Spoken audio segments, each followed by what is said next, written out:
Bonjour et bienvenue dans une conférence qui va y avoir de la science dedans et de la science-fiction aussi. On va parler d'énergie, je l'intitule énergie science-fiction. On semble qu'on part un peu dans le décor d'abord, c'est-à-dire au sens où on parle de science-fiction. J'espère que vous appréciez le genre. En tout cas, si vous ne l'appréciez pas, tant pis. J'espère que vous aimez la physique. Si vous aimez ni l'un ni l'autre, alors ça va être chaud pour vous. Et l'idée, c'est de montrer d'abord des éléments de science, d'abord de montrer que la science-fiction, on peut s'en servir pour parler de science et pour faire, disons, ce que je fais couramment, des diffusions des connaissances scientifiques. Et on va discuter d'un problème qui est très important en physique, qui est des problèmes de l'énergie, la question de l'énergie, une autre notion dérivée qui s'appelle la puissance. Et donc peut-être, j'espère qu'avec l'introduction, vous comprendrez mieux ce que veulent dire énergie et puissance. Et puis ensuite, on verra, comme très souvent, la science-fiction, ça a l'air de se passer ailleurs et demain, ou hier éventuellement, mais en tout cas disons ailleurs et demain. Et en fait, la science-fiction ne fait que parler d'une seule chose, d'ici et maintenant, et des humains d'ici et maintenant, et plus précisément des conséquences des objets scientifiques et techniques, des inventions scientifiques et techniques sur les humains d'ici et maintenant. Donc la science-fiction pourrait être, ce serait toute une conférence qu'on pourrait faire, une sorte d'expérience de pensée sociale. Donc je crois que la science-fiction intéressante, je mettrai un peu de Star Wars et un peu de Spider-Man. On ne peut pas extrêmement dire que c'est tout à fait une expérience de pensée sociale pour cela. C'est la science-fiction sci-fi, comme on dit en français, sci-fi en anglais, très populaire. C'est ça qui fait qu'on la voit beaucoup, notamment au cinéma. Mais je prêcherai sur l'idée, et c'est ça qui sera la conclusion de ma discussion, que la science-fiction nous permet en fait, par des moyens détournés, de réfléchir sur notre monde, sur la seule chose qui est vraiment intéressante, notre monde d'ici et maintenant. Alors on va utiliser un peu de Star Wars, un peu de Spider-Man, un peu d'Avatar, et on va discuter de la question de l'énergie en science-fiction, pour mieux revenir après sur ce que c'est sur Terre. Alors on va commencer par faire une chose, on va classer les Jedi. Alors il y aurait beaucoup de choses, beaucoup de façons de faire pour classer les Jedi. D'abord classer, c'est une activité scientifique commune, les biologistes font ça tout le temps, les physiciens aussi ont commencé par classer les phénomènes, on va essayer de les comprendre, de les détailler. Et là, vous pourrez les classer, par exemple, est-ce qu'il y en a qui ont des cheveux ou pas? Est-ce qu'ils ont l'air humains ou pas? Est-ce qu'ils ont un sabre de telle ou telle couleur ou de telle ou telle autre couleur? Bon, ça ne m'intéresse pas trop. On va essayer de les classer pour savoir qui c'est le plus fort, qui c'est le moins fort. Le fort étant mesuré par quelque chose, il faut trouver une unité de mesure, et on voit que les Jedi, vous savez tous, ou certainement quasi tous, qu'ils possèdent un pouvoir qui s'appelle la force, justement, avec un grand F, et qui leur permet de faire des tas de choses sur le monde. Et la force, Obi-Wan Kenobi nous en donne une définition dans un des épisodes. Il nous dit c'est un champ d'énergie créé par tous les êtres vivants, il nous entoure, nous pénètre, il lie la galaxie tout entière. Alors tout à l'heure on parlait d'informations, de complots, de réflexions sur ce qu'on vous dit. J'ai fait cette expérience en terminale scientifique, en arrivant en disant que j'étais astrophysicien.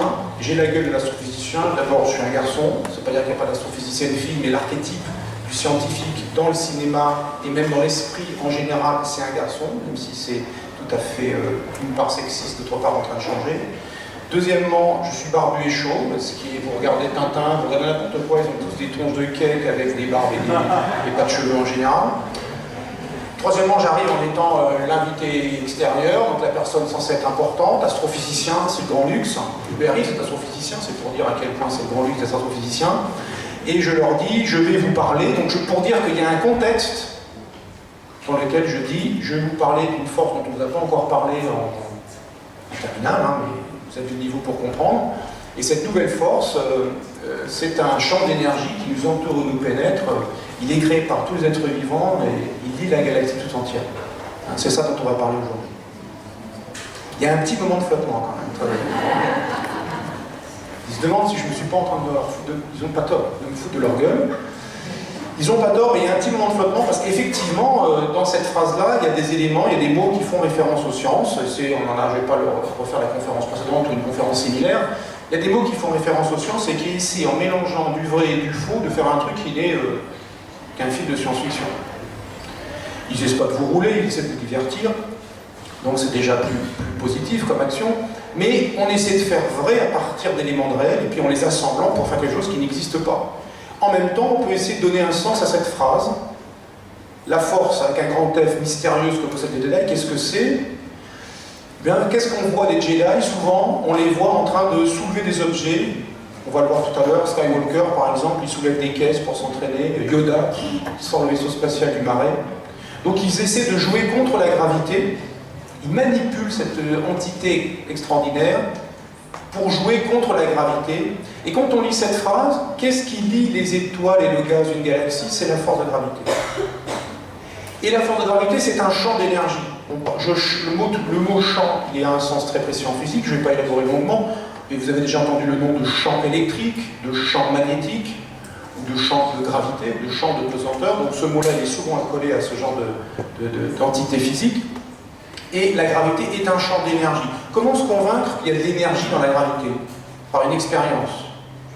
Vous faites une expérience et vous dites, avec cette expérience, ou avec cet élément que vous voyez dans votre quotidien, vous êtes convaincu qu'il y a de l'énergie dans la gravité, dans la pesanteur, dans cette force qui vous tire vers le centre de la Terre, qui est due à l'ensemble de la masse de la Terre. Alors il y a une expérience simple, on consiste à jeter du 5e étage et à vérifier le résultat à l'arrivée. Crac! Vous vous êtes déplacé spontanément alors que vous ne tenez pas en l'air tout seul, hein. Vous tombez, vous gagnez de la vitesse sous l'effet de l'accélération de la pesanteur, sous l'effet de la pesanteur. Cette vitesse, elle va se transcrire en une énergie qu'on appelle l'énergie cinétique, qui est l'énergie de mouvement. Et puis quand vous arrivez au sol, vous vous arrêtez brutalement et crunch, l'énergie cinétique est transformée en autre chose, en chaleur. Pour partie, vous allez vous échauffer un peu, c'était pas le but de la manœuvre. Et pour autre partie, elle va se transformer en brisure de vos membres et de tout un tas de trucs. Et vous êtes mort en mauvais état. Ça, c'est la version directe. Vous chutez, ça vous fait mal, c'est à cause de la pesanteur. Il y a de l'énergie dans la pesanteur. Autre solution, vous faites tomber de l'eau du sommet des montagnes dans des tuyaux adaptés, ils arrivent sur des turbines qui font entraîner un alternateur et qui produisent de l'électricité. En fait, ils ne produisent pas d'électricité, ils transforment le mouvement de l'alternateur en électricité, mouvement de l'alternateur qui est dû au mouvement de la turbine, mouvement de la turbine qui est dû au mouvement de l'eau qui tombe spontanément du sommet des montagnes. On met des tuyaux pour aider un peu. Ça s'appelle l'hydroélectricité. Donc on peut transformer l'énergie de pesanteur en électricité ou en casser des bras, si je veux dire, en tombant, en se faisant mal. Et donc il y a de l'énergie dans la pesanteur. C'est un champ qui est créé par tous les êtres vivants. Effectivement, vous avez une masse. La gravité, l'origine de la gravité, c'est la masse. Vous avez une masse, vous créez un champ de pesanteur assez modeste, parce que vous n'êtes pas très massif. Le plus gros objet dans le quartier, c'est la Terre, et donc c'est lui qui crée, c'est elle qui crée le champ de pesanteur qui compte pour l'essentiel. J'ai appuyé sur le bouton. Il nous entoure et nous pénètre, le champ de pesanteur il est partout, il est dans mon corps, tout ça, tout va bien. Donc cette définition-là, qui est un peu curieuse, elle donne quand même l'idée que la force avec un grand F pourrait être la force de gravité, la force de pesanteur. Et que manipuler la force, qu'on ne devrait pas d'ailleurs appeler la force, qu'on devrait appeler l'énergie, parce qu'il y a écrit ici l'énergie, c'est un champ d'énergie, on devrait mieux l'appeler l'énergie, on pourrait dire que l'énergie soit avec toi, et on va voir qu'il faut même mieux dire que ça dans quelques instants. Il faut que l'énergie soit avec vous, parce que vous êtes capable, vous avez accès à quelque chose, à une entité physique qui permet de faire des transformations du monde. C'est précisément la définition de l'énergie en physique. L'énergie, c'est une mesure de votre capacité à faire des transformations. Si vous voulez construire la Bellevilloise, il faut payer l'énergie. Il faut aussi payer, ça se transcrit en général en euros, mais finalement, il y a des gens qui bossent, qui mettent des pierres, qui empilent des pierres, etc. Il faut donner de l'énergie. Si vous voulez raser la Bellevilloise, pareil, il faut dépenser l'énergie. Si vous voulez chauffer la Bellevilloise, il faut dépenser l'énergie. Si vous voulez refroidir la Bellevilloise, qui serait d'ailleurs une bonne idée, il faut dépenser l'énergie. Si vous voulez déplacer la Bellevilloise, ben, il faut payer l'énergie. Si vous voulez la ramener où elle était, ben, il faut repayer l'énergie. Quoi que vous fassiez, quelque action que vous ayez sur le monde, cela vous coûte de l'énergie. Les Jedi ont une action sur le monde particulière avec cette force qu'on pourrait appeler énergie. Ils ont accès, eux qui sont Jedi, à un énorme réservoir d'énergie dont nous ne disposons pas. L'énergie dont nous disposons, nous, individuellement, à poil sur une île déserte, c'est notre énergie musculaire essentiellement. Et puis pour le reste, eh bien, ça vient des objets, des techniques qu'on est capable de construire. On va en reparler tout à l'heure. Et donc on pourrait classer les Jedi par l'énergie dont ils disposent. Quand vous avez beaucoup d'énergie, si vous êtes un gros baraquet, vous avez beaucoup d'énergie musculaire, lui il est fort, lui il n'est pas baraqué, moins fort, moins d'énergie musculaire, il est deuxième, en ce que vous voulez, en haltérophilie par exemple. On pourrait donc classer les Jedi par l'énergie dont ils disposent. En fait, ils disposent tous de la même énergie finalement, ils sont tous branchés à la force. Ce qui change, c'est la façon dont ils ont accès à cette force. Et la façon dont on a accès à l'énergie, c'est le rythme auquel vous pouvez piocher dans votre énergie. Ce n'est pas suffisant d'avoir les ressources énergétiques, encore faut-il avoir le bon rythme d'accès, le bon débit, ce qu'en physique on appelle la puissance. Je fais une analogie immobilière. Imaginons que vous ayez hérité d'1 million d'euros.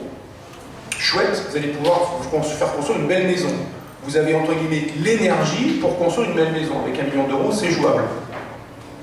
Mais si cet argent vient d'un héritage, donc, qui est d'une vieille tante, qui connaît vos propensions à dépenser l'argent idiotement, et qui limite par son testament, dans son testament, votre accès à ce million d'euros en exigeant que vous ne puissiez pas dépenser de ce million plus que 1 000 euros par mois. C'est déjà pas mal. Mais pour construire une maison, ça va être un peu léger.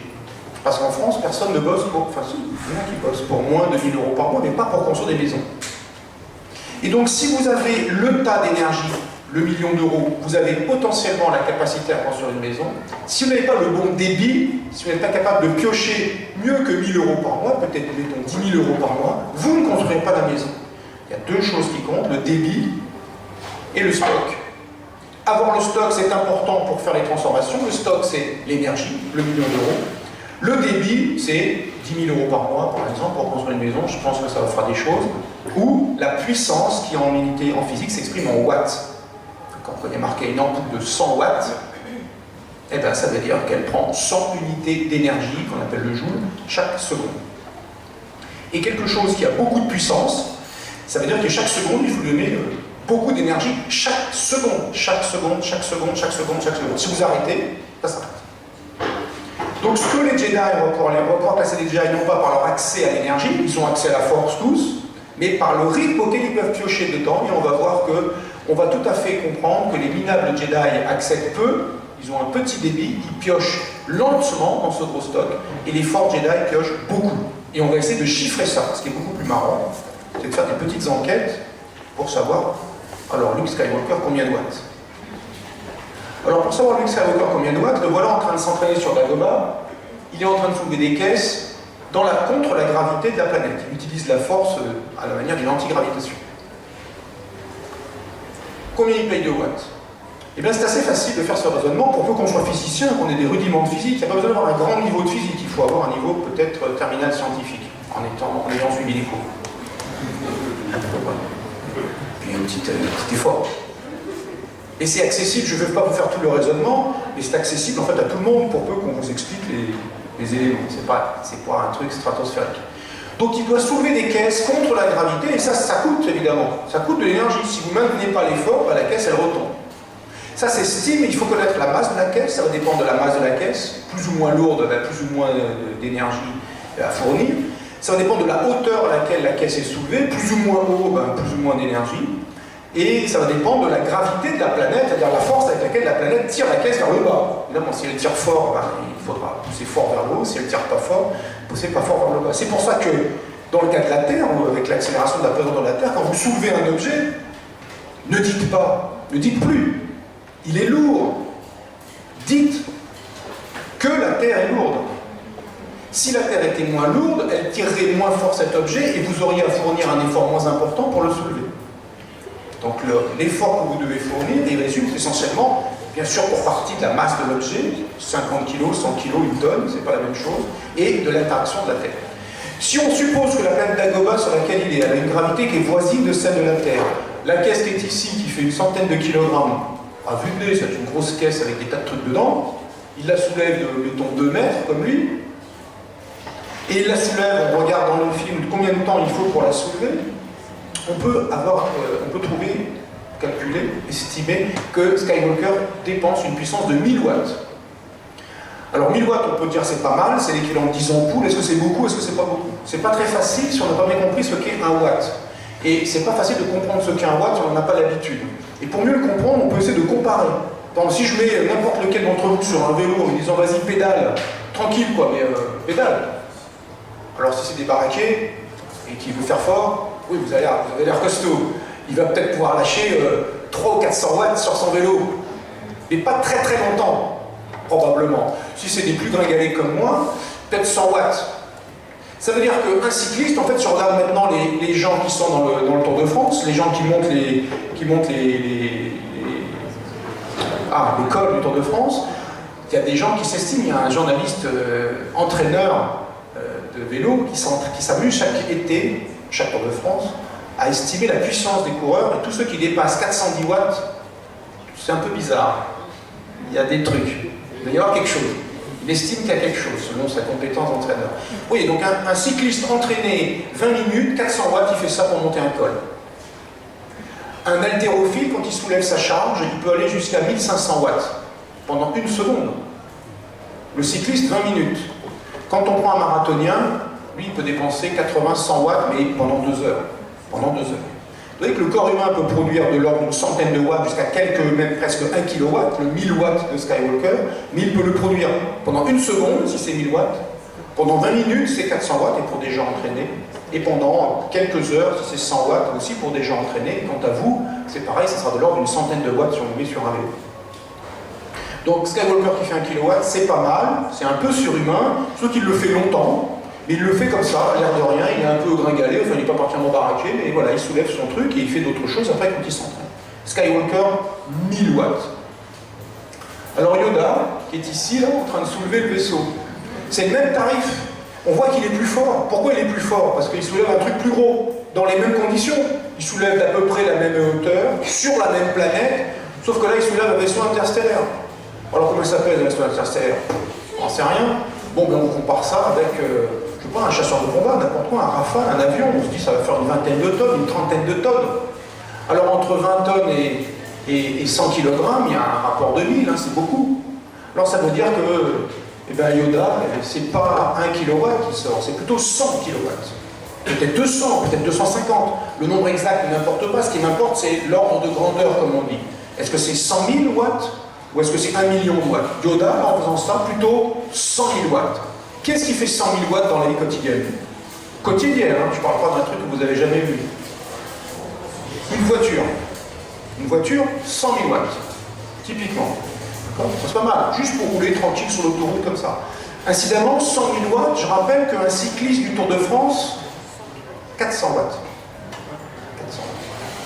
Combien y a-t-il de fois 400 watts dans 100 000 watts? Ah, c'est super chiant. Il y a 2,5 fois 400 dans 1000, et donc il y a 250 fois 400 watts dans 100 000 watts. Autrement dit, si votre voiture, ça n'était pas un moteur avec de l'essence dedans, mais des cyclistes du Tour de France qui vous tirent, à la même puissance qu'ils développent quand ils franchissent un col, c'est 250 cyclistes. Je vous engage à réfléchir à ce nom, ce qui veut dire que quand vous êtes sur l'autoroute, là, tranquille, en appuyant sur l'accélérateur, l'équivalent cycliste, c'est il y a 250 types en vélo, des bons, pas des guignols, pas des vous et moi, des entraînés, et vous les fouettez pour dire on y va. Jusqu'à Marseille. Eh ouais, 8 heures de route, pas les 20 minutes du col, les gars. Et puis si par hasard, il y a un traînard qui lui n'a que 200 cyclistes, il vous dit qu'il commence à me gonfler celui-là, je vais le doubler, et que vous appuyez sur le champignon, ça veut dire vous fouettez les mecs pour leur dire hé les cocos, il faut se réveiller un peu, là on fait péter les watts, on va doubler le guignol à côté. Pensez à ça. Vous avez 250 cyclistes accrochés à votre bagnole devant, chaque fois que vous appuyez sur l'accélérateur. Et quand vous appuyez, c'est l'équivalent de les fouetter pour que ça accélère. D'accord? Donc Yoda, il est plus fort, ça se voyait, ça se calcule, ou ça s'estime. L'empereur. Alors là, l'empereur, c'est pas du tout un fonctionnement qui serait de nature gravitationnelle, il y a un drôle de bruit là-bas. Qui serait pas du tout de nature gravitationnelle, mais il est de nature électrique cette fois-ci, l'empereur. Il utilise la force, l'énergie de la force, non pas pour... c'est absolument indispensable ce petit bruit qu'on entend là-bas. Ah voilà, je vous disais, si c'est indispensable, n'hésitez pas à continuer, mais si ça ne l'est pas, merci de vous arrêter.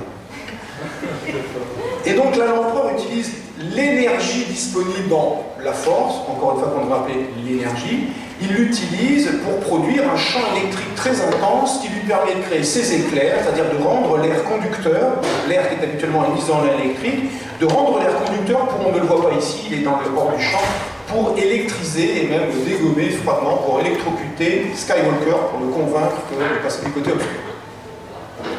Quelle est la puissance de l'empereur? Ben pour ça, il faut avoir deux choses, avoir une idée de l'intensité du courant électrique et avoir une idée de la différence de potentiel entre l'empereur et le sol.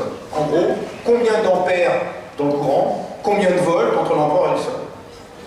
Je vous fais grâce du raisonnement, on peut le mener, il se mène, et on trouve que l'empereur est à environ 10 millions de volts par rapport au sol, et que le courant électrique, on ne sait pas, mais on peut se renseigner, Internet est votre ami, paraît-il, Google surtout, et vous trouvez des informations sur, par exemple, l'intensité utilisée par les Américains dans leurs chaises électriques. Combien ils mettaient pour dégommer des humains par l'électricité. Ça s'est fait, et c'est documenté. Donc vous mettez ici un 1 ampère, avec 1 ampère déjà c'est bon, le gars en face ça ne va pas le faire rigoler. 10 millions de volts et 1 ampère, ça fait 10 millions de watts. Skywalker 1000 watts, Yoda quand il fait sa petite... Yoda il est tranquille hein, quand il fait 100 000 watts, là 10 millions de watts. Qu'est-ce qui fait 10 millions de watts dans la vie quotidienne? Un TGV double RAM à 300 km/h entre Paris et Lyon. Ça c'est 10 mégawatts. Donc vous comprenez que au même titre que vous ne dites pas à l'empereur « arrêtez-vous », vous ne dites pas à un TGV « arrêtez-vous » en vous mettant devant. Si l'empereur dispose d'une puissance de 10 mégawatts, il vous vaporise sur place si vous cherchez des ennuis avec lui. L'empereur est fort, c'est normal, fort entre guillemets. Il n'est pas fort, il est puissant au sens de la physique. Il dispose d'un énorme réservoir d'énergie et il peut piocher dedans au rythme de 10 millions de watts. 10 millions de joules par seconde, donc c'est quelque chose assez considérable. Donc lui, il est plus fort que Yoda dans cette manifestation-là, plus fort que Yoda quand il soulève le vaisseau, sachant qu'on sait bien que Yoda, évidemment, est très fort. Et puis, dernière estimation, Qui-Gon Jinn qui est agacé parce que de l'autre côté de la porte, il y a 2 vice-rois, les 2 méchants, il veut leur casser la figure, la porte s'est refermée, cette grosse porte qui est ici, cette grosse porte blindée s'est fermée, il met son sabre laser dedans, il touille, et après avoir touillé, de l'autre côté, la porte, elle fond. Parce que du côté des méchants. Inutile de vous dire, ça ne les fait pas rire du tout. Alors, Qui-Gon Jinn, combien de watts? Ou le sabre laser qu'il utilise, combien de watts? Pareil, ça s'estime en faisant de la physique. Cette fois-ci, il faut être au niveau universitaire. Il fait fondre du métal, peut-être de l'acier, je vais dire de l'acier parce que ça me simplifie le raisonnement, ça pourrait être autre chose. Il fait fondre de l'acier, l'énergie à dépenser pour ça, elle va dépendre de la masse d'acier. La masse d'acier qu'il fait fondre ici, je peux l'estimer, parce que je peux essayer d'estimer le volume d'acier. Je peux estimer le volume d'acier en comparant, regardez le rond qu'il fait ici à sa taille, ça va faire un truc qui va faire peut-être 1 mètre de diamètre. La porte était une porte énorme, genre porte de coffre-fort qui fait peut-être 80 cm ou 1 mètre d'épaisseur. J'estime le volume d'acier, j'en déduis la masse. Je connais un certain nombre de propriétés de l'acier, par exemple sa température de fusion. Si ce n'est pas de l'acier, vous me donnez, je trouve les propriétés qui vont bien et je fais le même calcul. Je refais le calcul en changeant de matériau sans problème.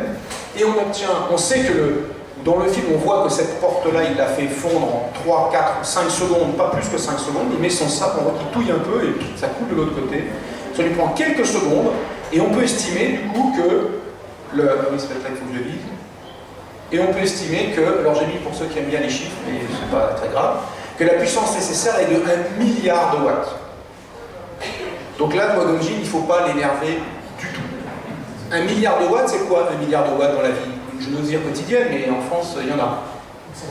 C'est un cœur, c'est pas une centrale, il y a plusieurs cœurs, c'est ça l'idée. Un cœur de centrale nucléaire, c'est exactement ça. C'est un réacteur nucléaire. Je rappelle, c'est des machins qui font 15 mètres de haut, qui pèsent un certain nombre de tonnes. Pour mémoire, le sabre laser, si c'est des piles, ça tient dans un truc qui est grand comme le manche du micro là. Alors, une centrale nucléaire dans ça. Ça, c'est une façon de dire que ça ne marche pas, ce qu'on voit. Plus exactement, ça ne marche pas, en tout cas, c'est pas des piles. Parce que les piles qu'on sait faire, nous, vous pouvez qu'avoir au téléphone portable, ça ne fait pas 1 milliard de watts, et puis ça ne tient pas 3 secondes d'1 milliard de watts, ça ne tient même pas 8 watts, enfin ça fait 8 watts ou quelques watts pendant une journée, disons. Donc là, il y a un problème de sabre laser, c'est-à-dire 1 milliard de watts, ça paraît beaucoup. Ce qui veut dire que ce n'est pas des piles qui sont dans le sabre laser, parce que si c'était des piles, l'énergie à mettre dans les piles est tellement énorme qu'elle détruit les piles. Ça a l'air idiot de dire ça. Quand on met de l'énergie dans les piles, on s'attend à ce que l'énergie, entre guillemets, reste dedans, et puis hop, on récupère l'énergie des piles quand on en a besoin. Mais si on veut trop en mettre, on ne peut pas trop en mettre exactement. On est limité par la quantité d'énergie qu'on peut stocker dans des piles. Je dis des piles parce que ça évoque quelque chose pour vous, mais ça pourrait être n'importe quel système de stockage d'énergie. On est limité par le système lui-même. Il y a une limitation intrinsèque à la quantité d'énergie que vous pouvez mettre dans un système. Si vous en mettiez trop, vous détruisez le système. De là, on peut comprendre que ce sabre laser, peut-être, n'est pas quelque chose qui contient des piles, ou quelque chose où l'énergie est stockée, mais qui sert simplement à transformer l'énergie que le Jedi récupère. Lui, il a la force, il maîtrise la force, il récupère l'énergie, il la met dans le sabre laser. Le sabre laser est une machine qui transforme l'énergie, qui transforme la force, en lumière. Au même titre qu'un vélo transforme votre énergie musculaire en mouvement, qu'une centrale hydroélectrique transforme l'énergie de chute de l'eau en électricité, ou qu'un moteur de voiture transforme l'énergie chimique de l'essence en mouvement, avec un rendement absolument lamentable. Donc le sabre laser est une machine qui transforme la force en lumière, le laser qui sort. Et là, il y a 1 milliard de watts, tout va bien, on lui emmène 1 milliard de watts, il sort 1 milliard de watts, tout va bien. Tout va bien, un petit détail près, c'est que la machine que vous utilisez pour faire une transformation d'énergie, de force en lumière, d'énergie musculaire en mouvement, d'énergie chimique en mouvement, d'énergie de chute en électricité, cette transformation n'est jamais parfaite. Il y a toujours des pertes. L'efficacité n'est pas de 100%, ça dépend de la machine. Moteur thermique de voiture, 20%. C'est de la merde en bas. Ne roulez plus en voiture. Le vélo, très très belle machine. Même les vélos, même les Vélib, qui sont quand même pas des trucs extraordinaires. Je ne parle pas des vélos des coureurs de Tour de France. Même un Vélib, ça transforme typiquement 85% de notre énergie musculaire en mouvement. Le reste, ça va en frottement sur le sol, contre l'air et en échauffement, parce qu'il y a des petits frottements à l'intérieur du vélo. Les vélos des gars du Tour de France, c'est jusqu'à 90-92%. C'est des machines extraordinaires.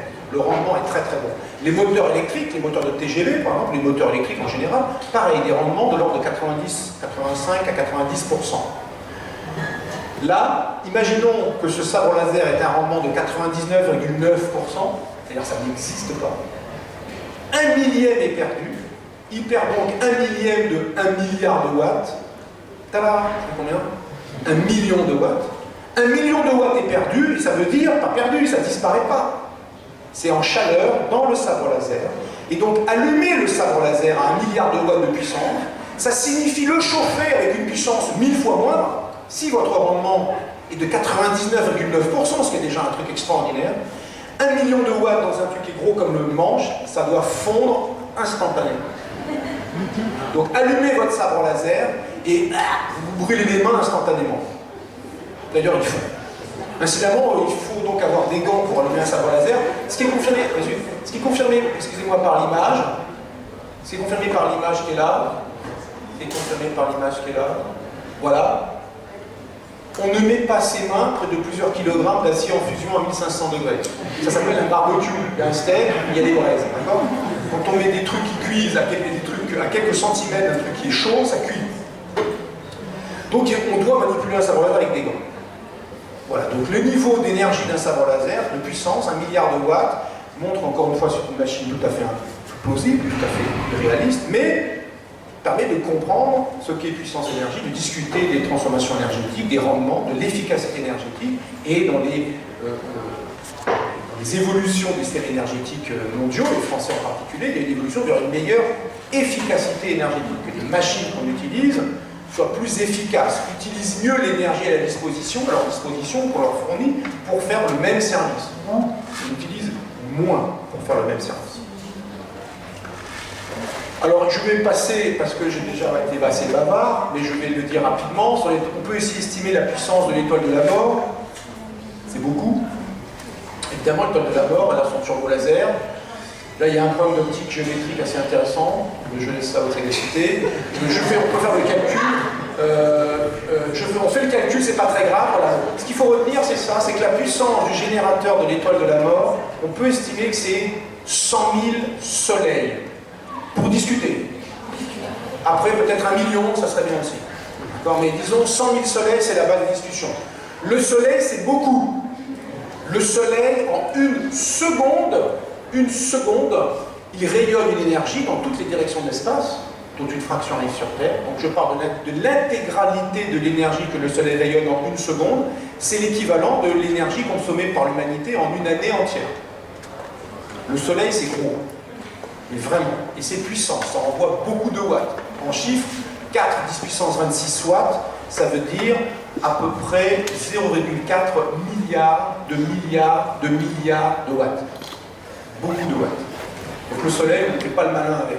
Je vais déveiller, non. Alors j'ai fait dans ce truc, c'est un tableau qui a l'air un peu chiant, mais c'est pour placer Star Wars dedans. Il est chiant, mais non pas tout à fait, parce qu'il permet de comprendre tous les systèmes de stockage, les batteries au plomb, les piles au lithium, les explosifs au TNT, jusqu'au dihydrogène, ce qu'on appelle hydrogène aussi. Voilà combien d'énergie on peut en tirer par kilogramme. 123 millions de joules par kilogramme, 47, pas beaucoup quand c'est... Alors le sabre laser, déjà, on est très au-delà de ce qu'on sait faire. Alors, ça revient à dire en nombre, là il faut 10 000 à 100 000, là où ce qu'on sait faire de mieux fait 100. Donc c'est pas des piles. Le sabre laser, ça veut dire seulement c'est pas des piles. C'est une autre façon de dire c'est pas des piles, c'est pas stocké à l'intérieur. On peut aussi stocker des choses comme mettre des choses comme le soleil, l'utilisation de la fission d'uranium-235, l'utilisation de la fusion deutérium-tritium et l'annihilation matière-antimatière. Voilà, ça donne des chiffres assez spectaculaires. Beaucoup, hein, ça c'est vraiment la classe quand on peut faire ça. Alors l'énergie nucléaire, pas mal. Beaucoup de joules par kilo, en gros 1 million de fois plus que la chimie. Tout ce qui est en dessous, en fait, ici, c'est la chimie. Sauf là, il y a un peu de méca. La chimie. La chimie, ça libère une énergie qui est assez considérable. Hein. Si vous faites sauter 1 kg de TNT là dans la pièce, ça va se voir, quoi. Ça va s'entendre aussi. Mais il faut réaliser que l'unité, si on veut comprendre que le nucléaire contient, si j'ose dire, rend disponible une énergie 1 million de fois supérieure à la chimie, il n'y a qu'à se rappeler de quelle façon sont qualifiées les bombes thermonucléaires, l'énergie dégagée par une bombe nucléaire. La bombe d'Hiroshima, par exemple, 15 kilotonnes. Ça veut dire quoi, 15 kilotonnes? C'est pas la masse de la bombe. C'est si on avait fait exploser une bombe chimique au TNT, trinitrotoluène, on aurait dû faire exploser 15 kilotonnes, 15 000 tonnes, 15 millions de kilogrammes de TNT. Là où le cœur nucléaire de la bombe d'Hiroshima faisait 15 kilogrammes. Entre 15 kilogrammes et 15 millions de kilogrammes, il y a 1 million. L'énergie nucléaire libère par kilogramme de matière 1 million de fois plus d'énergie. D'où son intérêt de concentration. Une centrale nucléaire avec 1 gramme d'uranium va produire l'équivalent de 1 million de grammes de chimie. Chimie, c'est quoi? Le pétrole, le gaz, le charbon. Donc une énergie qui est très concentrée, mais pas sans défaut, le gaz et le pétrole aussi. Donc on a une énergie qui est plus concentrée, et on voit que Star Wars, l'étoile de la mort, se place dans des niveaux surhumains. À la limite, le sabre laser pourrait fonctionner avec quelque chose qui serait un réacteur nucléaire à l'intérieur. C'est ce qu'on a dit tout à l'heure. La difficulté, c'est que les réacteurs nucléaires, pour les faire fonctionner, c'est gros. Et c'est pas gros parce qu'on veut que ça soit gros, parce qu'on est des idiots, c'est parce qu'il y a des contraintes qui font que ça ne peut fonctionner que si c'est assez gros. Et donc, ça ne marche pas. Mais en tout cas, du point de vue de la densité énergétique, combien d'énergie je peux retirer par kilogramme, le sabre laser, ce serait du nucléaire qui contiendrait, qui devrait contenir. Pour parler de fusion, je mets un peu dans Spider-Man. Il y a ici Octavius, d'abord gentil puis méchant du film Spider-Man 2, qui utilise ici une machine à fusion, qui fait de la fusion thermonucléaire, qui consiste à assembler 2 noyaux légers, du deutérium et du tritium par exemple, pour en faire un noyau plus lourd, et le bilan dégage de l'énergie. Il y a de l'énergie dégagée dans ce processus. Les centrales à fission, qui sont en service dans le monde actuellement, mais en France en particulier, ne se servent pas de ce processus-là, elles servent du processus qui consiste à briser en deux un noyau de l'uranium, et l'opération de briser en deux les noyaux dégage de l'énergie.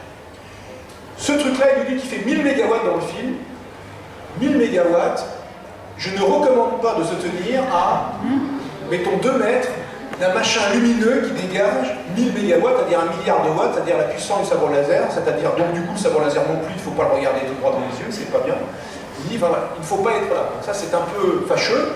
Il a, on voit mal ici, des verres de soudeur, ce qui est assez utile pour regarder des choses brillantes, mais qui est un peu léger vu la puissance dégagée. les soudeurs, effectivement, utilisent ça pour voir ce qu'ils font, mais la puissance qui est dans la soudure, elle est importante pour le volume de la soudure, mais négligeable pour le soudeur. Par contre, ça rime ses yeux. Donc, comme tu as vu, c'est une machine assez remarquable qui n'est pas censée évoquer le soleil. Regardez un peu les petites choses que l'on voit ici, et même cette forme-là qui n'est pas censée évoquer le soleil. Quand on voit la surface ici, une éruption, la Terre à l'échelle, encore une fois pour vous convaincre, si vous en aviez le doute, que le soleil c'est gros, que la Terre c'est petit, et que l'humanité c'est rien. Il faut avoir un peu d'humilité quand on compare ça, quand on se compare à l'humanité ou la Terre entière à d'autres objets. Voici les... Ah oui, c'est peut-être là qu'il faut que je pointe. Ah voilà. Voici ce que sont les projets de fusion thermonucléaire terrestre réels qu'on appelle ITER. Ça c'est le tokamak ITER. L'échelle, elle est là. Voilà un type. Voilà la machine, voilà le gars. Vous voyez que la machine de Thales, elle était assez remarquable par sa compacité. Elle fait 2 mètres de haut, enfin, elle est tout près, elle était là tranquille. Là, c'est beaucoup plus gros. Là, c'est un autre principe, laser par fusion laser.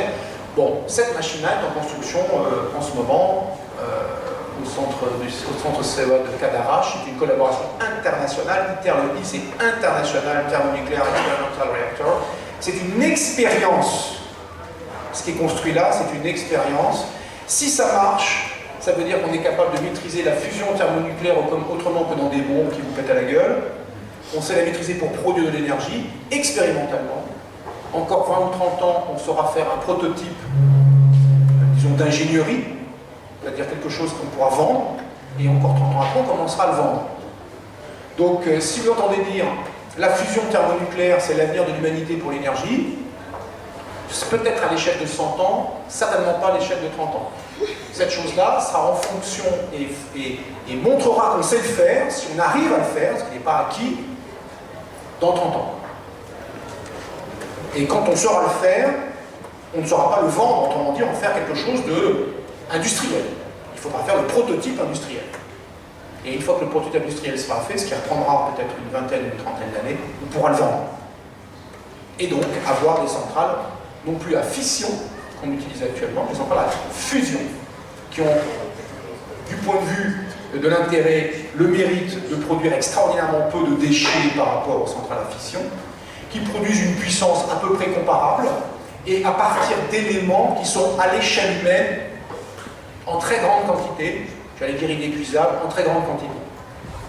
Donc on aura une énergie abondante et concentrée pendant 1000 ans, hors de grandeur, plutôt que 50 ans, hors de grandeur actuelle, ou 100 ans. Alors l'autre truc qui serait cool, c'est ça, qui nécessite beaucoup d'énergie, c'est les voyages interstellaires. On prend un vaisseau, on monte dedans, il faut tourner sur la planète, machin. Ils font ça tout le temps, dans Star Wars, dans Star Trek. Voilà ce qu'on a fait mieux en matière de machines pour aller dans l'espace, la fusée Saturne V, qui a amené les premiers hommes dans la Lune, on est dans 69, puis ensuite un peu, 71.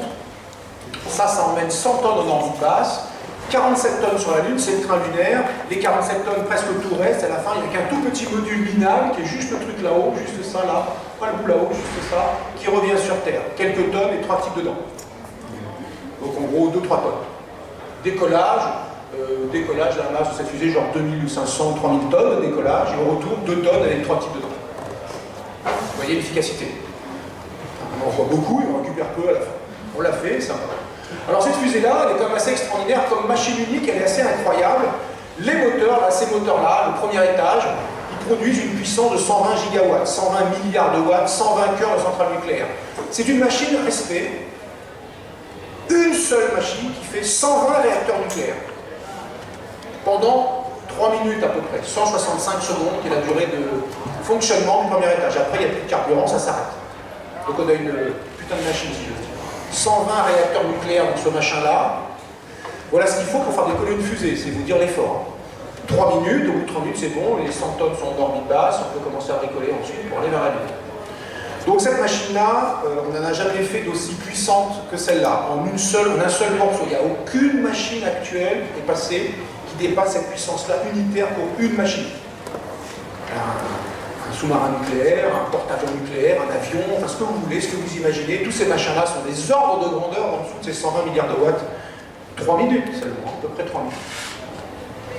Alors si on fait un voyage interstellaire, on peut calculer quelle énergie il faut au minimum. Vous dites, je vais envoyer 1000 tonnes de charge utile, des robots, pas d'humains dedans, il n'y a pas assez avec 1000 tonnes. 1000 tonnes de charge utile, des robots, des sondes, des antennes, des machins pour discuter, des ordinateurs, enfin la ferraille qu'il faut pour en faire une mission intéressante vers Alpha du Centaure, l'étoile la plus proche, à 4 années-lumière de distance de la Terre.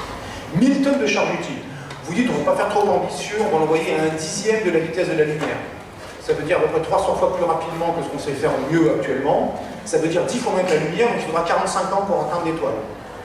Car les mecs qui construisent, ils sont morts quand ça arrive. C'est ça que ça veut dire. Mais c'est déjà un truc extraordinaire au regard de ce qu'on sait faire actuellement. Actuellement, la vitesse la plus grande qu'a atteint un objet humain, c'est 10 000 fois moins que la lumière. Là, on parle de 10 fois moins.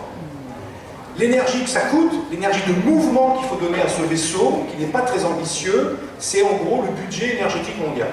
L'humanité consomme 5, 10 puissance 20 joules par an. Ça fait une puissance de 10 terawatts, 10 000 milliards de watts. La puissance serait tous les jours, toutes les secondes. Ça fait 5, 10 puissance 20 joules par an. C'est ça qu'il faut donner à notre vaisseau, à nos 1000 tonnes. Ça veut dire on coupe tout, on arrête tout, les courants, tout s'arrête, les voitures, tout, le chauffage, tout, on arrête tout. Toute cette énergie qu'on n'a pas utilisée, on en fait un gros tas. Je passe les détails techniques évidemment. On la met dans les 1000 tonnes, et hop voilà, on a un vaisseau interstellaire à 1/10 de la lumière, 1000 tonnes. C'est-à-dire on n'est pas Star Trek. Et on a fait un gros effort, ça veut dire on a pris tout. On a tout pris l'énergie dont dispose l'humanité pendant un an, et on l'a mis dans le vaisseau. Et avec un rendement de 100%. Parce que si c'est le rendement n'est pas de 100%, mais de 50%, c'est 2 ans. Et si le rendement est de 10%, c'est 10 ans d'humanité qu'il faut. D'accord? Donc on ne le fait pas. Hein, ça veut dire on ne le fait pas. C'est pas parce qu'on est con, parce qu'on sait penser un vaisseau interstellaire. Il n'y a pas besoin d'avoir une physique extraordinaire, il n'y a pas besoin d'avoir une physique extraterrestre. On sait penser, il y a plein de détails techniques compliqués, mais on sait penser un vaisseau interstellaire. Le problème, c'est l'énergie. Il vous manque l'énergie. Vous n'avez pas l'énergie. Donc c'est même pas la peine. Vous voulez une belle maison, vous n'avez pas un rond, vous n'aurez pas de belle maison. C'est tout. Mais quand vous avez les ronds, c'est pas pour ça que vous aurez la belle maison. Encore faut-il pouvoir délivrer, je l'ai dit tout à l'heure, les sous au bon rythme.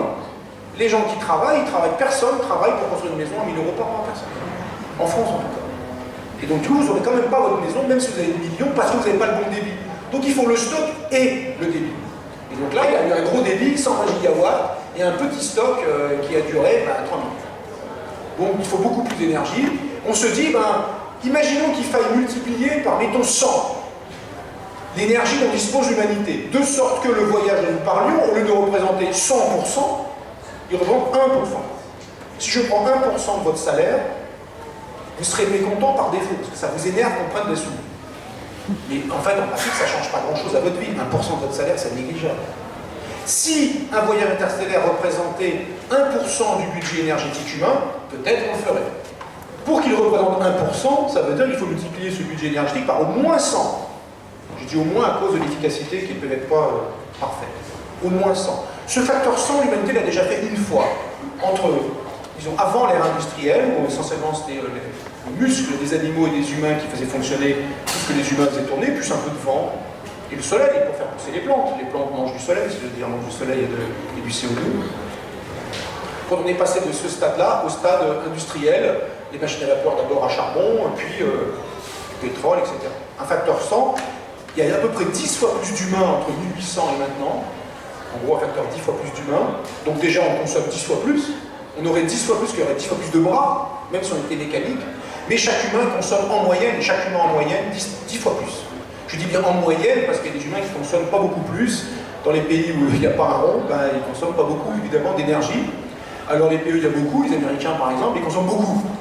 Le rapport de consommation d'énergie entre un Américain de base et un pays sous-développé de base, c'est un facteur 100. Le même facteur 100, il y a eu pas de miracle. L'énergie, c'est une capacité, c'est une mesure de votre capacité à transformer le monde. Si les Occidentaux transforment le monde, c'est qu'ils, pour plein de raisons, mais fondamentalement, ils ont accès à beaucoup d'énergie. Ceux qui n'ont pas accès à beaucoup d'énergie, ils piochent la terre avec leurs bras et ça produit moins qu'un type avec un tracteur qui laboure un champ. Un agriculteur occidental de base, c'est à peu près 100 agriculteurs manuels. Parce qu'il a une machine où il y a de la chimie dedans, très concentrée, de l'essence dans un moteur. Et donc, Même si on reste le taux de croissance de la consommation énergétique humaine depuis quelques années, c'est à peu près un peu plus de 1% par an. Si on arrive à maintenir ce taux, ce qui n'est pas du tout gagné, hein, le pétrole, le charbon, le gaz, le nucléaire. Donc si on arrive à maintenir ce taux pendant 350 ans, alors on aura fait un facteur 100. Ça veut dire que, pour dire les choses brutalement, indépendamment de la technique, on aura les moyens de faire un voyage interstellaire sérieux. En tout cas, 1000 tonnes, et si on ne dit pas 1000 tonnes, si on dit juste 1 kg, on fera plus tôt. Mais avec 1 kg, vous envoyez un iPhone et 2-3 trucs, et puis c'est tout, quoi. Donc on s'en fout. Il faut mettre un peu plus quand vous faites un voyage interstellaire. Vous voulez des informations scientifiques, ce soit pas juste des petites photos, ce sera déjà pas mal. Mais vous voulez un peu plus que ça. Bon, ben non, disons, c'est l'ordre du siècle. Hein. C'est le voyage interstellaire, c'est l'ordre du siècle. C'est pas demain. Voilà pour se rappeler qu'il y a eu des époques glorieuses où on pensait à des tas de trucs, puis maintenant c'est fini. Voilà. Un projet de vaisseau interstellaire, mais qui n'est pas trivial. Regardez la puissance du premier étage, 37 TW pendant 2 ans. L'humanité actuelle, c'est 10 TW, 10 000 milliards de watts. Ce vaisseau, son premier étage, ça veut dire tout ce qui est en dessous des gros bidons là, tout ça, c'est 37 TW, c'est le premier étage. À lui tout seul, c'est en gros 4 fois, 3,7 fois la puissance de l'humanité entière actuelle. C'est vous dire une idée de la puissance qu'il faut mettre en œuvre pour faire ce genre de plan. C'est beaucoup. L'humanité, c'est beaucoup, mais faire un voyage interstellaire, c'est beaucoup. Donc on ne va pas le faire tout de suite, et c'est pas parce qu'on n'a pas envie, et c'est pas parce qu'il n'y a pas la technique. Il y aurait des éléments techniques, évidemment, il y a des choses qu'il faudra réfléchir un peu, mais fondamentalement, vous n'avez pas le pognon, si je veux dire, hein. Vous n'avez pas l'énergie, vous n'avez pas la puissance. Alors ce vaisseau-là, il est pas mal, ça c'est le vaisseau de Avatar, il est très très bien, parce qu'il est assez élégant du point de vue intellectuel par rapport aux vaisseaux Star Trek qui sont élégants du point de vue visuel, sont esthétiques. Celui-ci est élégant parce qu'il ressemble à quelque chose qui est un vaisseau tel qu'on pourrait l'imaginer, où on voit ici les réservoirs. Là, les sphères, ce seraient les réservoirs qui contiennent quelque chose, qui contiennent du carburant. On va se demander quel est ce carburant. Je vous fais grâce de l'enquête sur le carburant. C'est de l'antimatière. Il n'y a pas d'autre solution pour ce vaisseau. Parce que ce vaisseau, il a mis moins de 6 ans pour atteindre une étoile qui est à 4 années-lumière. Il a eu une vitesse qui était en moyenne 2 tiers de la vitesse de la lumière. Donc, bon, il faut la coco, là, c'est quelque chose. C'est pas de l'essence, hein, je peux vous dire. Voilà, des radiateurs. Pourquoi des radiateurs? Parce que le moteur, il y a une part de l'énergie du moteur qui part en chaleur. Il faut évacuer cette chaleur, et dans le vide de l'espace, la seule façon d'évacuer la chaleur, c'est en la rayonnant sous forme de lumière. Donc il faut des radiateurs. Il y a un truc, il y a le câble qui tire les soutes ici, et qui tire le module de vie. Ce truc-là tourne ici, cette chose tourne. Ah zut, pour créer un... Alors ça, c'est vraiment pénible. On peut le remettre à la main là-bas, s'il vous plaît, ça sera aussi efficace. Voilà, merci. C'est parfait là. Les modules de vie qui sont là, ce truc-là tourne pour créer à les extrémités, avec la force centrifuge, une pesanteur artificielle favorable au voyage, qui dure quand même 5 ans. Et je vous ferai grave les détails, mais avec cette chose-là, on peut déterminer la longueur du vaisseau, 2 km. Sur cette image-là, un scientifique chiffre, dit des choses. L'information à retenir, c'est pas tant comment on fait, ça vous intéresse, on peut en discuter, vous regardez sur YouTube des conférences où je raconte ça en détail, c'est qu'une image comme ça, moi j'en fais des choses. Et pourtant c'est de la science-fiction. Quand je dis genre, un scientifique, on fait des choses, on peut extraire de l'information de ce qui est dit. Et donc, tout à l'heure, il y avait cette conférence dont on parlait d'esprit critique, de complot, etc., de réflexion. Il y a des fois, quand on vous dit des nombres, on peut les additionner, les multiplier, les diviser, vérifier que ce qui est dit au début du texte, au début du discours, est cohérent avec ce qui est dit à la fin du texte ou du discours. Et que des fois, c'est pas cohérent. Et quand c'est pas cohérent, c'est qu'il y a un problème. Une erreur, un oubli, quelque chose, une approximation. Des fois, ça peut être un mensonge.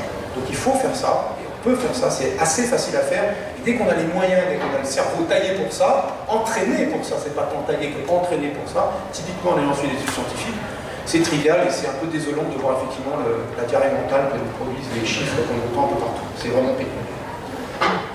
Donc ce vaisseau, il est très bien. Il est très bien, mais on ne peut pas le faire, encore une fois, parce qu'on n'a pas l'énergie. Et la puissance, on n'a pas l'énergie pour le faire. Il est très bien.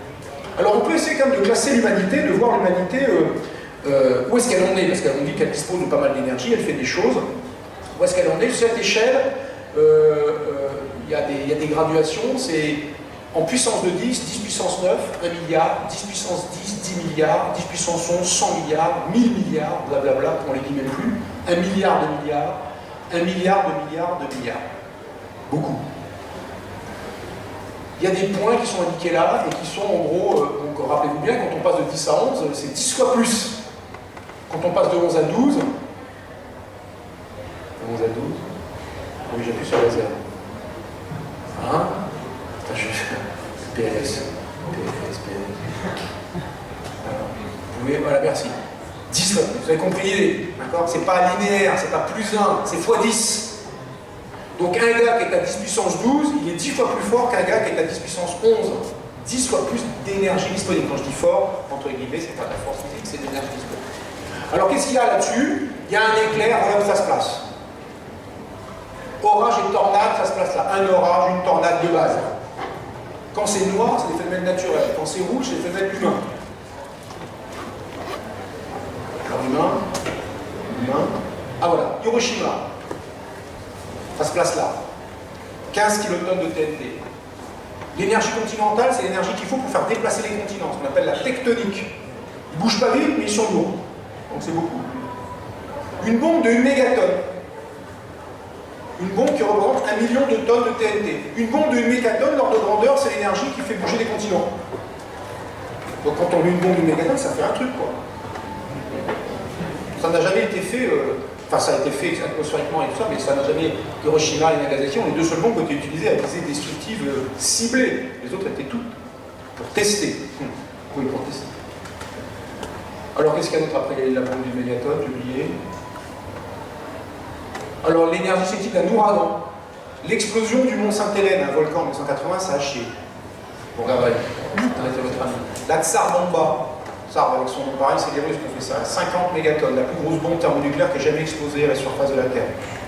On a vu l'éclair lumineux à 300 km. Ça a vitrifié. Vitrifié, ça veut dire fait fondre sur plusieurs mètres 3 km de matière. Fondu. Fondu. Vous voyez qu'on est capable, avec une bombe, d'avoir l'énergie dégagée par une éruption volcanique un peu spectaculaire. L'énergie sismique, c'est l'ensemble de tous les séismes du monde, moyen. Après, il y a des séismes, d'autant extraordinaires. Par exemple, le séisme d'Alaska, au Chili, 64 et 60, est le plus gros séisme jamais enregistré. Vous voyez que la Tsar Bomba, elle est 1, 2, elle est que 100 fois moins énergétique que les plus gros séismes. Une seule. Je rappelle que les arsenaux nucléaires mondiaux, c'était des milliers de bombes. Pas la Tsar Bomba, plutôt des 1 à 10 mégatonnes. Donc, quand on disait que l'énergie de l'humanité avait par ses bombes les moyens de vaporiser la surface de la Terre, oui.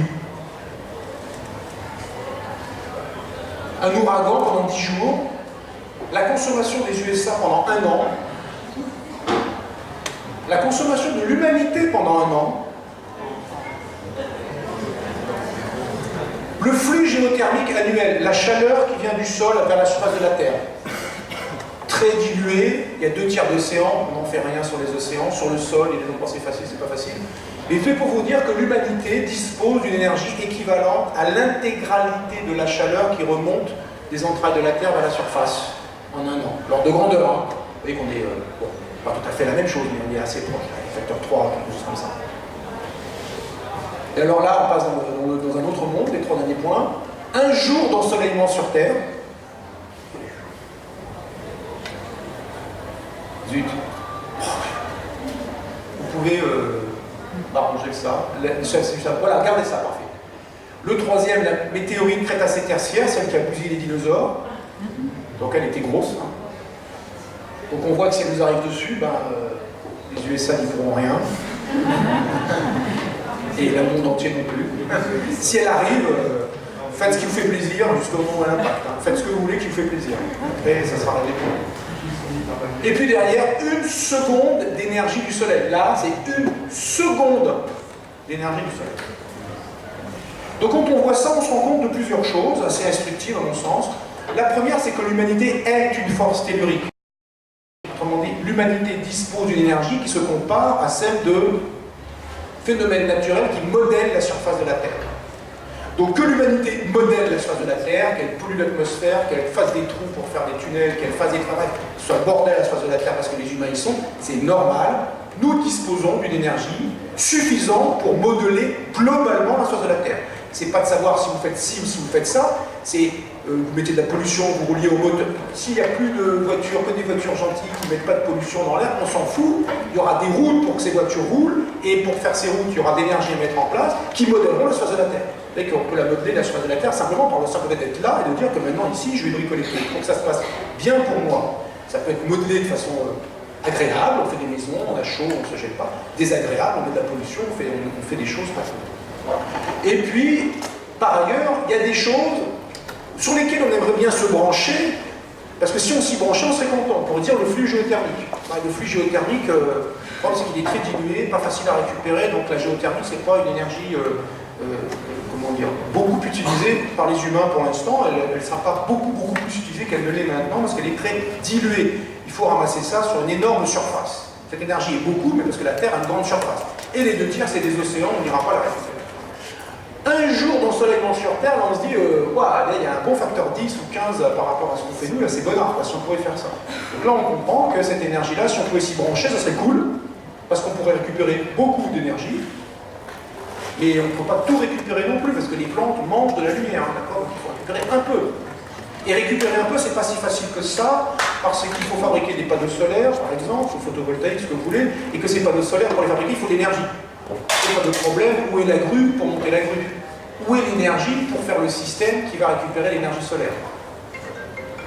Et l'énergie, pour récupérer l'énergie solaire pour l'instant, c'est l'énergie électrique, qui est fabriquée essentiellement dans des centrales électriques chinoises, parce que l'essentiel des panneaux solaires mondiaux sont fabriqués en Chine, avec une énergie qui est essentiellement à base de charbon.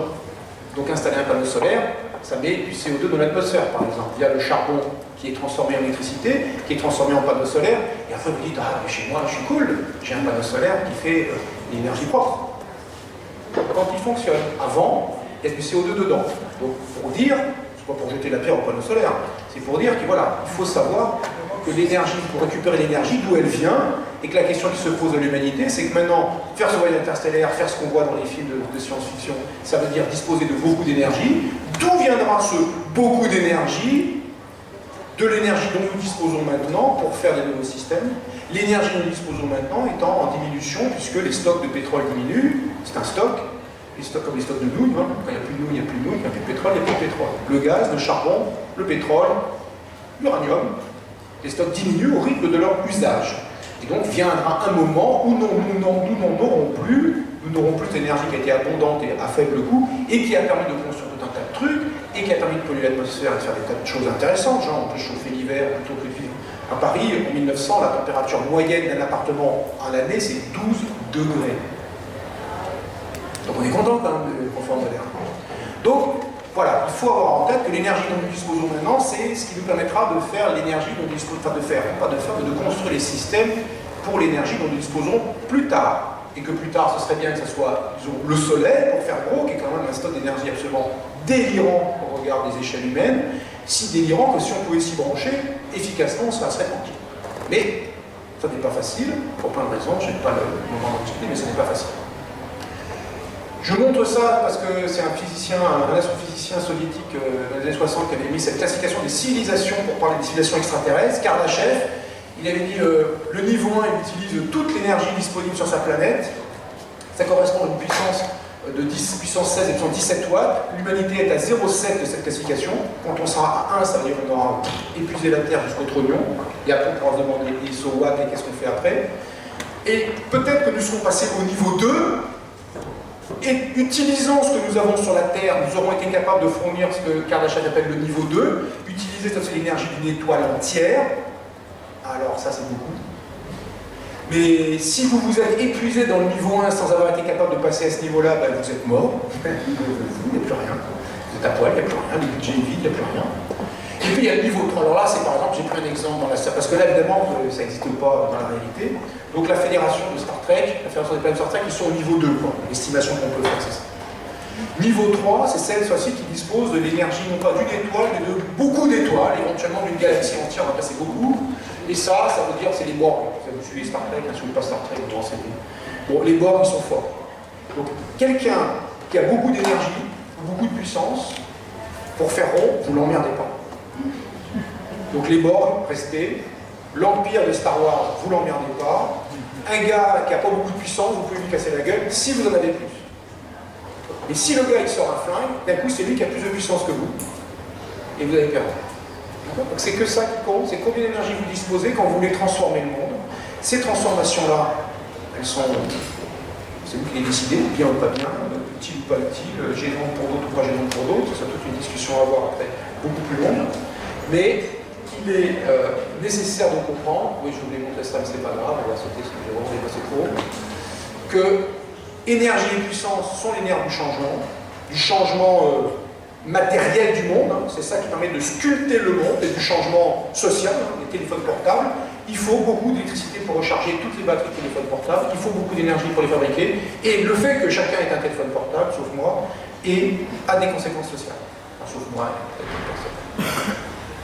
a des conséquences sociales. Donc avoir de l'énergie, c'est vraiment le nerf du changement matériel du monde. Les objets que les humains produisent ont des conséquences, qui peuvent être sociales, le lien social avec les téléphones portables, climatique, le climat se réchauffe, pratique, j'ai pas trop froid dans la maison quand c'est moins 5 dehors, touristique, je peux aller en Chine en chiant 8 tonnes de CO2 dans l'atmosphère et en consommant beaucoup d'énergie pour y aller. Voilà.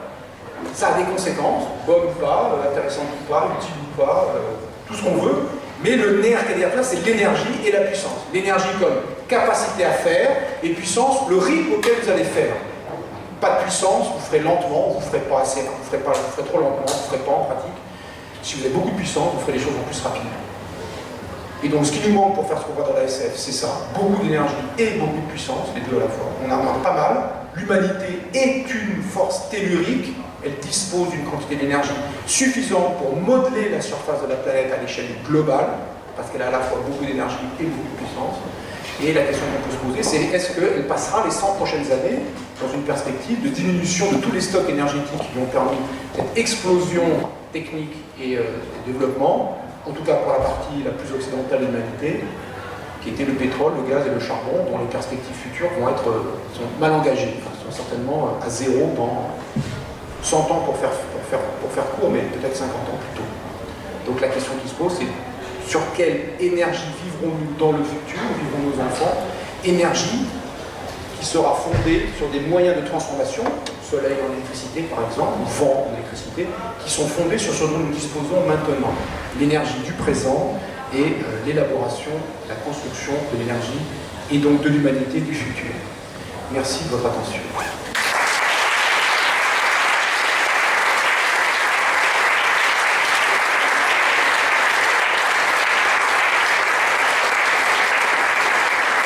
Merci Roland Lebouc. Alors Roland, vous nous avez dit que vous devez être parti à 19h30, 35, donc du coup, on va essayer quand même de vous donner la parole, mais essayez de poser si possible des questions courtes, et puis on fera en sorte de libérer Roland. Alors dites. J'ai une question à vous poser. Vous êtes parti de 2 films de science-fiction pour étayer votre démonstration. Est-ce que, je vais un peu dans votre sens, puisque les voyages stellaires, c'est que ça, au niveau de l'énergie, c'est des destins astronomiques. Est-ce qu'on pourrait pas prendre un raccourci? Oui, bien sûr. Alors le raccourci, je pensais au temps. C'est-à-dire en passant par les trous de verre. Bien sûr. Les façons dont j'ai discuté rapidement de voyager dans l'espace sont des façons classiques. On a un machin, il y a un truc qui sort à l'arrière et ça le pousse dans l'autre sens. Il y a d'autres façons de voyager dans l'espace qui sont moins coûteuses en énergie, pour certaines, par exemple, sont propulsées par le rayonnement d'une étoile, mais vous ne pouvez pas aller bien loin, parce que quand vous êtes trop loin, l'étoile est si faible que son rayonnement, la pression de son rayonnement est très faible.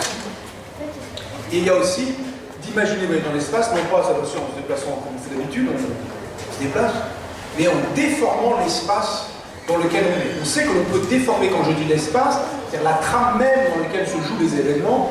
Ça résulte de la relativité générale d'Einstein, une théorie de la gravitation, selon laquelle la gravité n'est pas une force, mais est la manifestation de la déformation de l'espace imposée par la masse. Les masses qui sont dans cet espace et qui se déplacent cet espace. C'est un peu comme si moi, dans cette scène, elle est comme elle est, indépendamment de moi. Que j'y suis ou que je n'y suis pas, cette scène, elle est là. Imaginons maintenant que cette scène se déforme parce que j'y suis, et là-bas, se déforme moins parce que je n'y suis pas. Ce serait ça l'équivalent de l'espace, ce serait la scène, moi je serais la matière dans l'espace, et mon mouvement serait aussi imposé pour partie imposées par les déformations que moi-même j'impose à l'espace. Donc ça, c'est des choses qui sont envisageables, simplement, pour le coup, elles sont envisageables par la physique théorique moderne, mais pour le coup, on n'a pas la moindre idée de comment faire, et à fortiori de chiffrer l'énergie pour mettre là-dedans.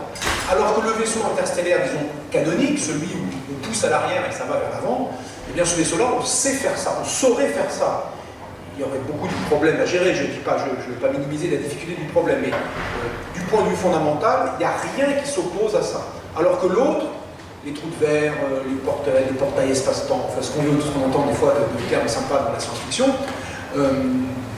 si certains de ces objets-là peuvent faire écho dans la physique théorique moderne, la façon de les mettre en œuvre, la machine à construire pour le faire, on n'a pas la moindre idée de ce qu'il faudrait faire. Donc on n'est même pas au stade de chiffrer l'énergie de ce truc-là, qui est probablement énorme. On ne sait même pas élaborer les rudiments, le début des rudiments de nombre de machines qui pourraient faire ça. Donc la situation, elle est intellectuellement, on peut la comprendre, pour certains aspects, pas tous les aspects, mais pour certains aspects, mais on ne sait pas le faire. Du tout. La technique. Est-ce qu'il y a une autre question? Oui. Alors moi c'est une question ultra candide, mais bon, ça reflète mon niveau. Pas de problème. Je voudrais savoir, en fait, une question que je me pose, c'est, bon, on sait que le Soleil va finir par s'éteindre, certainement la Terre aura disparu avant le Soleil, mais quand on capte l'énergie du Soleil, est-ce qu'on n'accélère pas sa disparition? Alors, je remets tout dans l'ordre. C'est pas grave, c'est super, vous avez fait une phrase super. Il y a plein de choses à en dire. Je peux parler 1 heure de ce que vous avez dit. J'essaie de ne pas faire 1 heure. Le Soleil ne va pas s'éteindre. S'éteindre, ça sous-entendrait que le Soleil est une combustion. Ça veut dire on mélange du bois et de l'oxygène avec de la chaleur, ça fait du feu. Le Soleil, ça n'est pas du feu. S'éteindre, je comprends qu'on utilise ce terme, mais le Soleil, ce n'est pas une combustion. Le Soleil, c'est de l'incandescence. Il brille parce qu'il est chaud. Vous brillez, contrairement aux apparences, vous brillez parce que vous avez une certaine température, là, 30, 32 Celsius en surface, vous brillez, mais dans une lumière que mes yeux ne perçoivent pas, qui est la lumière, et les vôtres non plus, qui est une lumière infrarouge. Le Soleil, qui est à 6000 degrés, brille en lumière qu'on appelle visible, parce qu'on la voit avec nos yeux. Vous prenez un morceau de métal chauffé à 1000 degrés, il commence à devenir brillant, à 1500 degrés, il devient franchement brillant, et après il fond. Mais il est brillant. Un objet chaud brille, et brille d'autant plus intensément qu'il est chaud, et brille d'autant plus dans la gamme de la lumière visible qu'il est chaud. Donc le Soleil brille parce qu'il est chaud. Donc le Soleil ne s'éteindra pas, selon cette idée-là, il se refroidira. Ça, c'est ce qu'on pensait au 19e siècle. Mais, ça serait le mot à utiliser, ça serait qu'il se refroidira. On appelait ça la mort thermique du Soleil, par refroidissement. Bon, maintenant le problème, c'est que le Soleil, on sait qu'il brille depuis 4,5 milliards d'années, parce que c'est l'âge du système solaire qu'on a mesuré avec des météorites, 4,563 milliards d'années. Comment expliquer que le Soleil brille depuis aussi longtemps, alors que si l'on conserve, si on regarde le Soleil avec sa température et qu'on fait un petit calcul, on va trouver que le Soleil, son temps de refroidissement, c'est 20 millions d'années. 20 millions, ça va. Si vous dites Dieu a créé le monde il y a 6 000 ans, la vie est belle. Et quand les géophysiciens commencent à se convaincre que l'âge de la Terre est probablement d'1 milliard d'années, soit dans les années 1910 ou 1920, il faut dire, mais le Soleil brille parce qu'il est chaud, mais comment a-t-il pu briller depuis aussi longtemps? Il faut qu'il y ait quelque chose qui remplace l'énergie qu'il perd. L'énergie qu'il perd, c'est la lumière qu'il rayonne. D'où vient l'énergie qui remplace celle qui est perdue? Pour remplacer celle qui est perdue. C'est Jean Perrin qui a pensé ça en 1920, et puis ça a été mis en musique aussi par Arthur Eddington, un physicien anglais, puis par tout un tas d'autres. L'énergie qui permet au Soleil de briller longtemps, pas de briller longtemps, c'est l'énergie thermonucléaire. Les réactions de fusion thermonucléaire au cœur du Soleil transforment de l'hydrogène en hélium et dégagent de l'énergie qui compense exactement celle qui est rayonnée à la surface. Donc, qu'il y ait la Terre ou pas, quand la lumière elle part, parce que le Soleil est chaud et il perd de l'énergie parce qu'il est chaud. Vous êtes chaud, vous perdez de l'énergie. Et comment vous faites pour compenser cette énergie que vous perdez? Si vous ne faites rien, vous mourrez. Vous faites quoi? Vous mangez. Vous buvez aussi, mais vous mangez. En plus de simplement rayonner, vous bougez, vous pensez, vous faites plein de choses. Mais Si vous étiez bêtement allongé, nu sur un lit comme ça vous coûte de l'énergie parce que vous êtes plus chaud que l'environnement et vous chauffez l'environnement et vous perdez de l'énergie par rayonnement, par convection, conduction, tout ce qu'on veut. Et donc il faut manger, ne serait-ce que même en restant nu allongé sur une pièce, dans une pièce à 25 degrés. D'accord ? Donc le Soleil, ce qu'il mange, lui, c'est des réactions de fusion thermonucléaire qui transforment l'hydrogène en hélium. Le stock restant estimé, ça nous laisse 5 milliards d'années au Soleil. C'est indépendant que vous preniez la lumière du Soleil ou pas, cette lumière, elle part de toute façon. Vous n'avez pas, vous, le choix de ne pas rayonner votre chaleur, comme on dit. C'est pas la chaleur pour rayonner, c'est votre lumière infrarouge, que vous ne voyez pas, que personne ne voit avec nos yeux d'humain. Donc le Soleil, qu'on récupère cette lumière, qu'on ne la récupère pas, ça ne change rien. Dans 4,5 milliards d'années environ, le Soleil va épuiser son stock d'hydrogène. Et là, il va se transformer. Il ne va pas s'éteindre, il va se transformer. Il va passer par une phase qu'on appellera géante rouge. Le cœur d'hélium, qui est le résidu de l'hydrogène, ce cœur d'hélium va commencer à déclencher des réactions de fusion lui aussi. Le Soleil va gonfler démesurément. Son rayon, estime-t-on, va être multiplié par quelque chose comme 100. Et la Terre sera probablement dans le Soleil. Voilà. Donc, dans 5 milliards d'années, je vous rassure. D'ici là, on aura mis la merde assez suffisamment pour que... Il y aura encore de la vie sur Terre, peut-être à cette époque-là, en tout cas, ce ne sera probablement pas des humains. Donc voilà ce qu'il faut comprendre, par le Soleil s'éteindra, il ne s'éteindra pas, il va se transformer, et il finira sa vie comme une toute petite étoile, qu'on appelle une naine blanche, qui sera à peu près de la taille de la Terre, qui pèsera à peu près la moitié de la masse du Soleil actuel, peut-être 60% de la masse du Soleil actuel, donc c'est une étoile très concentrée. La Terre pèse 300 000 fois moins que le Soleil. Là, on parle d'un objet qui aura la taille de la Terre, et qui pèsera la moitié de la masse du Soleil, pas 300 000 fois moins, qui sera très peu lumineux et très chaud. Donc ce sera le cadavre du Soleil, un petit machin. Et nous, dehors. Dehors, mais depuis bien longtemps pour plein de raisons. Voilà, ça répond à votre question. Voilà. Il est 19h30 passé, peut-être une dernière question. Le physicien Stephen Hawking a dit il y a quelques mois, moins d'un an, de manière assurée, tout à fait affirmative, que la durée de vie de la Terre ne dépasserait pas 1000 ans. C'était matériellement impossible. Ah, de l'humanité peut-être, de la Terre. De la Terre. La Terre. Avec de la Terre, je pense qu'il se trompe. Parce que... il a parlé de la Terre. Alors la Terre, elle est là depuis 4,56 milliards d'années, tranquille. Hein. Elle va durer assez longtemps. Il y aura des problèmes quand le Soleil va commencer à se transformer. D'ici là, il n'y a aucune raison que la Terre se transforme sous les effets des forces telluriques, comme on dit. Tremblement de terre, ce que vous voulez. Même une météorite de grosse taille, de 8 km de diamètre, comme l'impact crétacé-tertiaire qui a bousillé les dinosaures, vous envoyez des détails à la surface? Enfin si, il n'y a plus les dinosaures. Et encore faut-il savoir qu'il y en a eu. Mais il ne s'est rien passé. La Terre, ça ne bougera pas à l'échelle de 1000 ans, ça sans aucun doute. Par contre, à l'échelle de 1000 ans, les humains auront des problèmes, oui, ça sûrement, peut-être même avant. Auront des problèmes, non pas à cause de la Terre, à cause de la façon dont ils utilisent la Terre.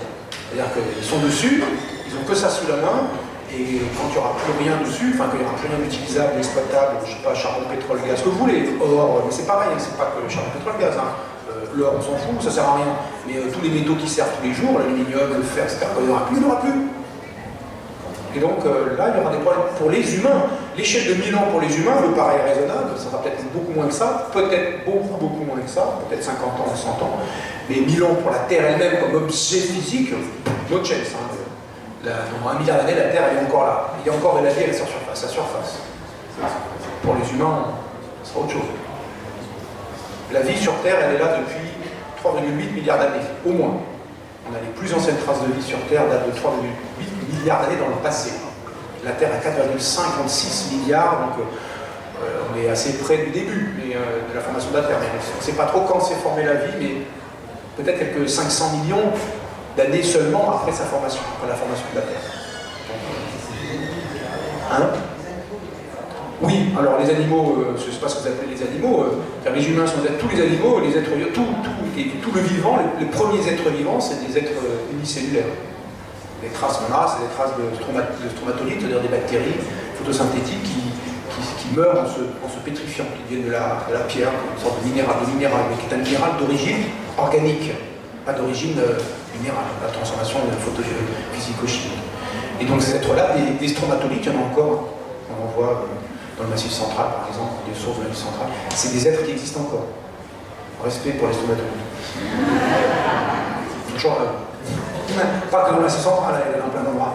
Il y en a dans plein d'endroits. Oui, donc les premiers êtres vivants, c'est des êtres unicellulaires simples. Enfin simples. Si on peut dire simple à propos d'un être vivant.